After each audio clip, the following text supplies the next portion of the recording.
नमस्कार दोस्तों, आपका स्वागत है। आज हम बेथ नाम के एक महिला की कहानी देखेंगे।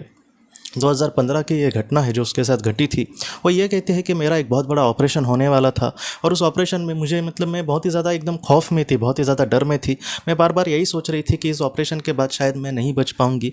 और ऑपरेशन के पहले भी उसने परिवार को वगैरह कहा कि अब मैं शायद तुमको नहीं दिखूंगी, तुम अच्छे से अपने जीवन में रहना। वो ये कहती है कि कभी भी अपने परिवार को मैंने प्राथमिकता नहीं दी, बस अपने काम पर ही मैं ध्यान देती थी।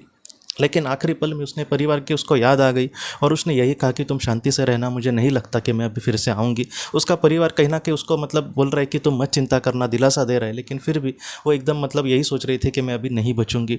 और जब उसका ऑपरेशन दोस्तों शुरू हुआ तब वो ये कहती है कि मैं एक अलग ही दुनिया में पहुँच गई। वो ये कहती है कि एकदम प्रकाश की दुनिया, जहाँ पे चारों तरफ प्रकाश के एक सुंदर बादल थे, जहाँ पर पूरी तरीके से 100% सकारात्मकता थी, पॉजिटिविटी थी, वहाँ पर कुछ भी नेगेटिविटी नहीं थी।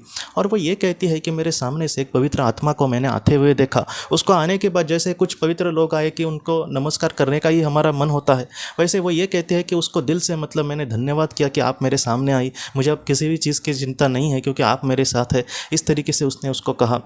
और उसके बाद वो हमसे ये कहती है कि उस पवित्र आत्मा ने उसको ये कहा कि अपने जीवन में तुमने बस अपने करियर को ही महत्वपूर्ण महत्व दिया है, अपने परिवार को कभी भी तुमने महत्व नहीं दिया।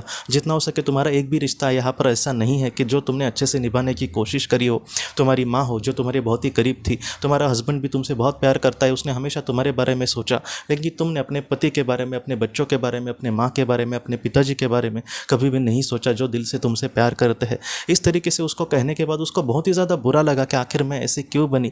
और उसके बाद उस पवित्र आत्मा ने उसे ये कहा कि जितना हो सके तुम्हें फिर से मौका दिया जाता है कि तुम इन सारी चीज़ों को संबंध सुधारने में कोशिश करो। जितना हो सके इन सारी जो चीज़ें हैं वो तुम्हारे आत्मा के लिए बहुत ही ज़्यादा महत्वपूर्ण है।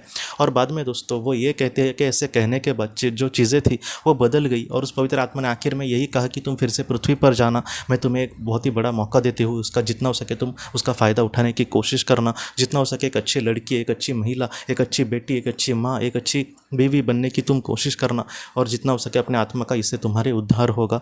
और बाद में वो ये कहती है कि मैं फिर से पृथ्वी पर लौट आई और पृथ्वी पर लौटने के बाद मुझे ये पता चला, जब मुझे होश आया, कि जो ऑपरेशन था वो बहुत ही अच्छे से हो गया था। और मुझे होश आने के बाद डॉक्टर भी खुश हो गए, उसके परिवार के सब लोग खुश हो गए। और धीरे धीरे आज वो जितना हो सके अपने परिवार को समय देने की कोशिश करती है। उसका परिवार भी कहती है कि ऑपरेशन के बाद ये तुरंत बदल गई है। और वो भी सब लोगों को यही कहती है कि मुझे आपके लिए फिर से भगवान ने भेजा है, इसलिए जितना हो सके मैं आपके लिए सब कुछ करने की कोशिश करूँगी। और आज जितना हो सके वो परिवार के साथ बहुत ही खुशी भरी ज़िंदगी जीने की कोशिश कर रही है दोस्तों।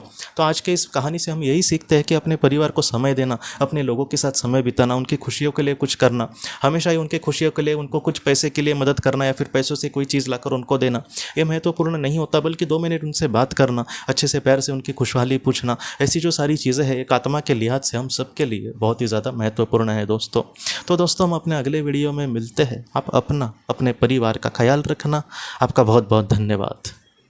अगर आपने किसी अपने को खोया है और अगर आप किसी जेन्युइन भरोसेमंद थेरेपिस्ट की तलाश कर रहे जो आपके अपनों के संदेश आपको दे सके, तो आप इस नंबर पर व्हाट्सएप मैसेज कर सकते हैं। हम जितना हो सके आपको किसी अच्छे थेरेपिस्ट के बारे में बताने की कोशिश करेंगे जो आपको बहुत ही अच्छे से संदेश दे और आप अपने जीवन में आगे बढ़ पाए। आपका बहुत बहुत धन्यवाद।